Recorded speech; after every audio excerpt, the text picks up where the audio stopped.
काय रे भाऊ, काय करा ना? काय नाही रे, ते सरांनी काल दिल तर तेच करतोय. तुला मराठी मध्ये येले? नाही, मला पण इंग्लिश मध्ये आलं तर, पण मी PDF मध्ये जाऊन मराठी मध्ये केलं. मला बी इंग्लिश मध्ये येले भाऊ. मी जर करवीर नाही ना मराठी मध्ये, मला हात बी लावलो होते गाल बी लावलो होते. काय काय लागले ते त्यालाच माहिती अगो. हो, पहिले माल लिखून दे, मग तुझा नंतर काय लाल होईल मला नाही माहित. ए भाऊ, मला कर दे रे भाऊ, मला काही माहित नाही. आपला सर पुरा कुत्रा टोकत बरं का. माल लिखून देणार रे पहिले. ए यार, कर दे रे यार. नाही रे भाऊ, माल पण मी सरांकडून घेतलं होतं ते करून. बोलाव मग सर असले. चल मग सरांना बोल.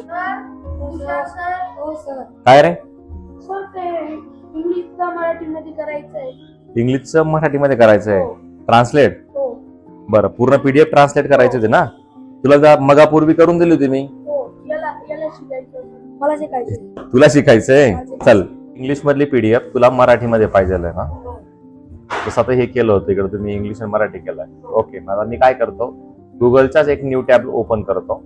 या ठिकाणी गुगल मध्येच आल्यावर गुगल ट्रान्सलेट ओपन करतो. ओके, गुगल ट्रान्सलेट PDF करूया आपण इथून. गुगल ट्रान्सलेट PDF ला आलो. ट्रान्सलेट नावावर क्लिक करायचं. गुगल ट्रान्सलेटला डॉक्युमेंट नाव दिसते इथे समोर, या ऑप्शनवर क्लिक करायचं. या ठिकाणी ब्राउज युअर फाईल, म्हणजे या ठिकाणी आपल्याला ती फाईल ऍड करायची जी तू घेतली असेल ते. आता मी ह्या फाईलला सिलेक्ट करतो, उदाहरण बरं का. या फाईलला इथे ओपन करायचं. ओपन केल्यानंतर इथे प्रथमतः आपण इथे लँग्वेज सिलेक्ट करायची. लँग्वेज म्हणजे भाषा. आता आपली कोणती भाषा आहे? मराठी.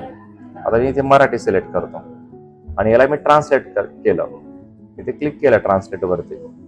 क्लिक केल्यानंतर याला तुम्हाला समोर ती एक फाईल, इथे तुला दोन ऑप्शन दिसत आहे, डाउनलोड ट्रान्सलेशन आणि ओपन ट्रान्सलेशन.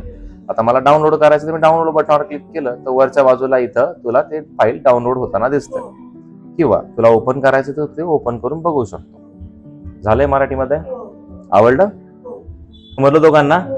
चालेल. असं आहे का?